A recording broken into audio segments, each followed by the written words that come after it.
In a far distant future, humans no longer inhabit Earth. The cause of their disappearance, or perhaps their demise, is unknown, but their absence left a void ready to be filled by another sentient species. Over the span of untold generations, one species of the humble bumblebee evolved to fill that void. They grew in size and intelligence to become a highly advanced society. They call themselves Mellifera. In Apiary, each player controls 1 to 20 unique factions. Your faction starts the game with meager supplies, a hive, a few resources, and worker bees. A worker placement hive building challenge awaits you. Explore planets, gather resources, develop technologies, and create carvings to demonstrate your faction's strengths, measured in victory points, over 1 year's flow. However, the dearth quickly approaches, and your workers can only take a few actions before they must hibernate. Can you thrive or merely survive? Hello, worker bees, and welcome to Board Game Latte. I'm Alexis. And I'm Andrew. And today we are going to be doing a review of Apiary. Yay! Buzz.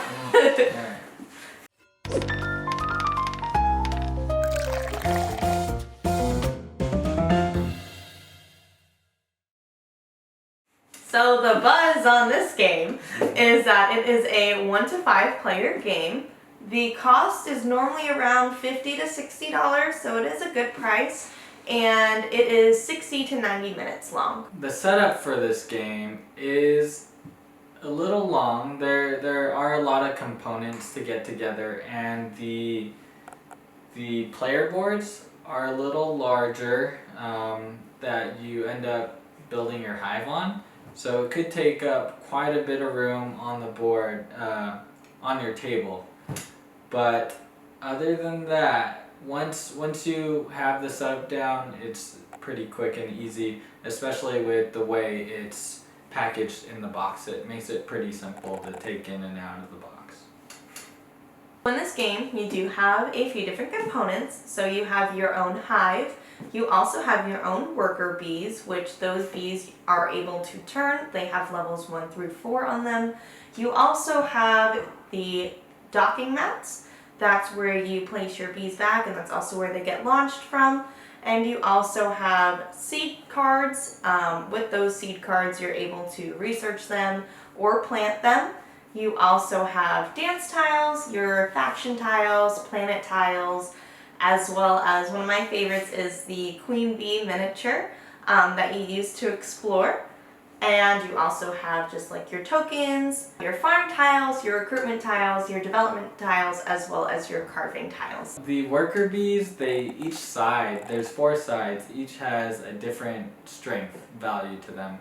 1, 2, 3, and 4. So they're like these blocked worker bees that are really satisfying, honestly, to flip to the higher strength, because you get to experience that 1 year of aging. That's what it signifies when you flip it to a higher strength that bee goes through. And then when it's at 4, it's really powerful, but that's also the last year of harvesting that you can use that worker for. But the bees, they're really cool. They come in different colors. I believe it's red, green, yellow, gray, and blue.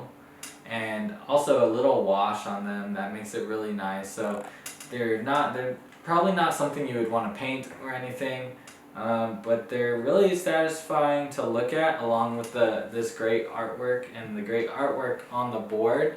The punch board cutouts are honestly really good material. It's thicker punch board, something you probably wouldn't have to worry about chipping away with how much you would use them.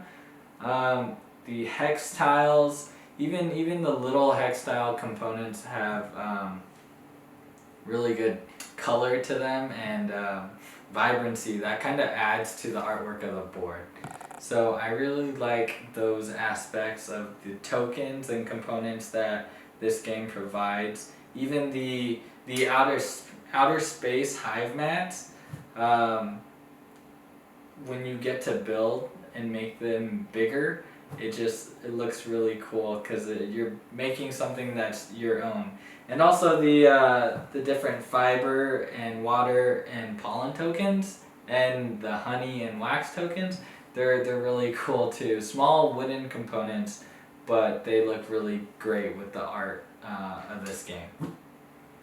So something that drew me to this game was the front cover. I really do enjoy the artwork, and I really do enjoy all things space. And opening up the player board and everything like that, the artwork on there is really pretty too. I really do enjoy the background and how every part of the board is sectioned off. And playing this game for the first time, it was actually pretty easy. I thought it was going to be a little intimidating because there were so many different actions. But once you just started playing, it was really quick to learn and really easy to teach.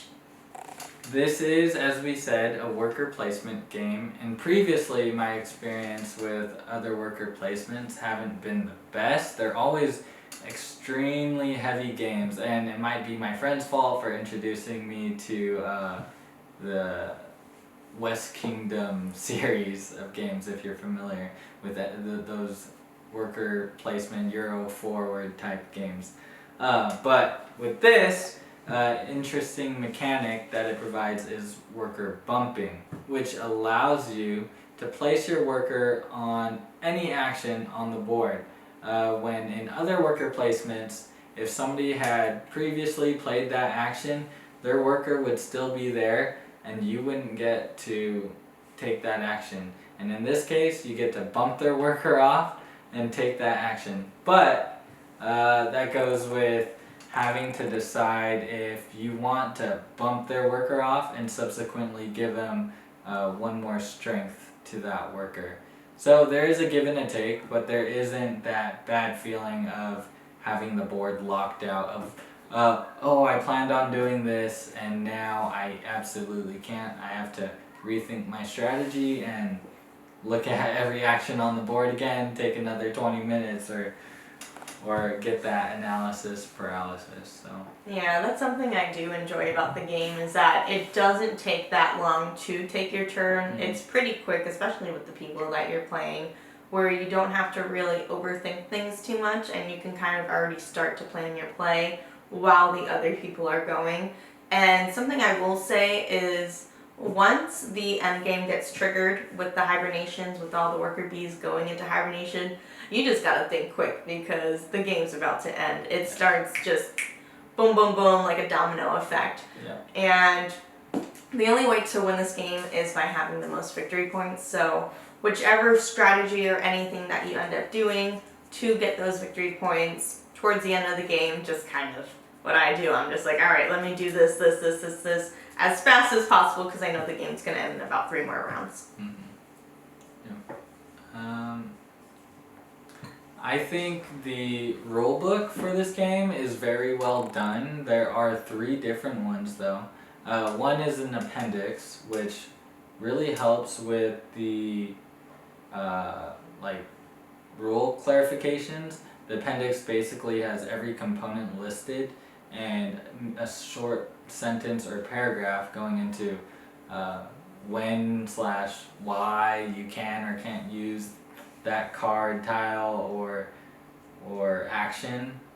So I think that's really good. A lot of other games don't do that, not that I've seen. The rule book for the mass rule book for Apiary is done really well. It's to the point, short and to the point, and it's also I think like vinyl. Yeah, it feels nice. Something, because that paper it's not gonna tear. It's not gonna tear. So the components for this game are really premium, and I really appreciate that. Shows they put a lot into the game, but and at a fair price point. So that's really great. The third rule book is the Automa book. So if you see here, this is another Automa factory game, and so whenever you see that, they always put out ways you can play these games, these competitive games, normally as a single player. There are other components that go with it, some AI. I haven't personally played it, but I hope to try it sometime, since I do really like this worker placement game, which I normally don't put worker placements on the top of my list. So I really appreciate that. My overall experience with this game is really fun. I really do enjoy all the different components about this game and how involved you are with this game, because it's not just you focusing on your stuff, you're also kind of planning ahead. What I did for my game last time was I changed up my strategy where I kind of placed my workers where I knew it was the most popular, just to get them leveled up quicker when it was starting to head towards that end of game. And I just do enjoy seeing how other people play together, and I really do think this is just a fun overall type game. So I was the original person in my game group to bring this to the table, and I think it's a really easy teach, even for new board gamers. So it's a very medium weight game that can potentially very easily dive into deep strategy, but a very medium weight game you could teach to new gamers, I think, and could very well be their gateway game into the bigger and better board games out there. But this definitely stands to make the top of my list for 2023. Overall, just a really great experience, and I highly recommend it for newer gamers or people looking to get into the hobby. Yeah. Cool. Thanks for watching. Let us know in the comments down below your experience with Apiary. And the games you think we should try next. We'll see you in the next one.